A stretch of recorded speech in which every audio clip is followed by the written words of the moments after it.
So, ito yung binili ko ngayon para sa mga alaga ko at para na rin sa akin. Kasi mag-chicken sisig ako. Yung kalahati ng fried chicken para sa mga Bolonche Fur babies, ihalo natin sa dog food. Tapos, yung kalahati naman isisisig ko para meron naman ako. Hindi lang puro sila. So, ayan, ipaprepare ko muna. So, hati-hatiin ko muna. So, ayan na. Nahiwa-hiwa ko na yung pangsisig. Ito naman yung para sa mga bunso ko. Malaman yan. Saka may mga pakpak. Tinatanggal ko ngayon yung buto. Idadabon muna natin to bago natin lagyan ng konting sabaw. So, ayan na. Ito na yung deboned chicken para sa pagkain ng mga alaga ko. Tinanggal ko na yung buto, ayan. Nakaseparate na. Itatapon natin yan. Pero, huhugasan ko pa yan kasi may mga konting nakadikit pang laman dyan. Isasama natin dito yung pinakasabaw niya. Tapos, ito naman ang para sa akin. Ito ang aking gagawing chicken sisig. So, ito sa mga alaga ko. Puro yan. Chicken. Walang buto. Purong chicken. Yan, hating kapatid yan kay mami saka sa mga bunso. So, lalagay ko din yung sauce mamaya para lumasa. So, ayan, ipaprepare ko na yung pagkain nila mamaya na ako magluluto ng chicken sisig. So, ito na. Ready na yung kanilang dog food. Yan. Dinagdagan ko ng konting serving kasi masarap yung ulam nila, fried chicken. Yung huli kasi na parang nabitin sila. So, dinagdagan ko ngayon. Yan. So, ito na, sinabawan ko na yung ano nila, yung kanilang ulam.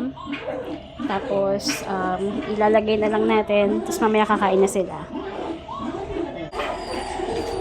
So, ayan, meron ng toppings na chicken, fried chicken yan. Tapos, ngayon naman lalagyan natin ng sabaw.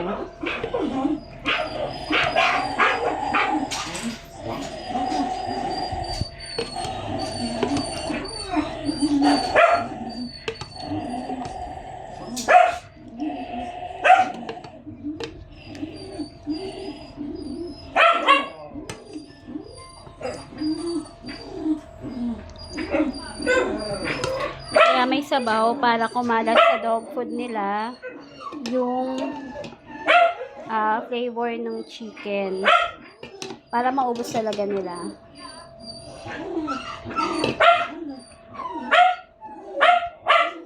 So ayan, may konti pa, dagdag natin sa kanila.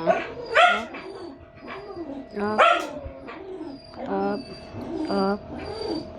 Okay, wala na natira sa dalawa. So ayan, konting lamas lang, tapos kakain na sila. Ayan, para ma-absorb ng lahat nung dog food yung flavor ng chicken. Wow, ang dami. Lamak na ng mga alaga ko. Actually, medyo special to ngayon kasi malapit na birthday ni Digong. Parang advance na rin to kasi kung hindi man ako makapaghanda sa birthday ni Digong kasi busy nga ako masyado. Baka busy ko ngayong mga araw na ito. So, kung hindi ko man siya mapaghanda, at least ngayon meron na siyang pagkain or meron na siyang parang pinaka-celebration. Pero kung maaga ako makaka-uwi sa Monday, yun talaga birthday ni Digong sa Monday, mag-uwi na lang din ako ng lechon, lechong manok para kainin din nila. Siyempre kakainin din namin. Kakainin ko din. So yun. So ewan ko kung hindi pa sila mabusog nito. So, ayan.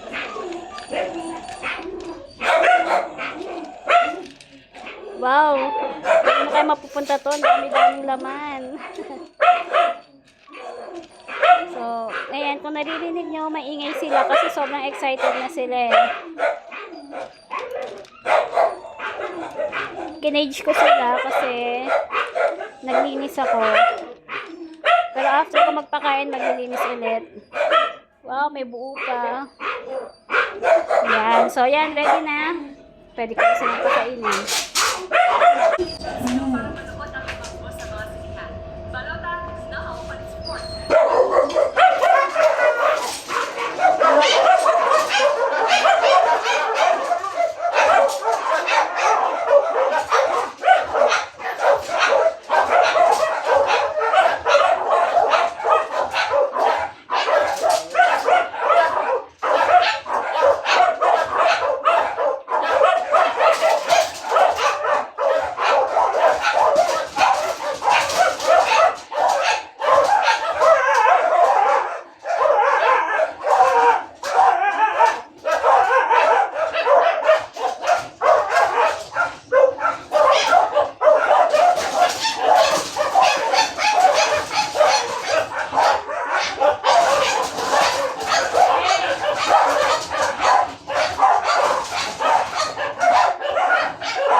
Hindi, madami. Ipikain lang.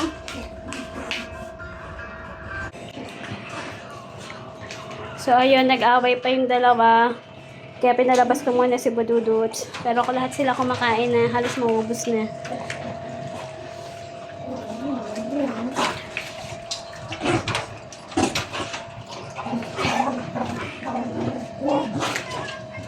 So, yan.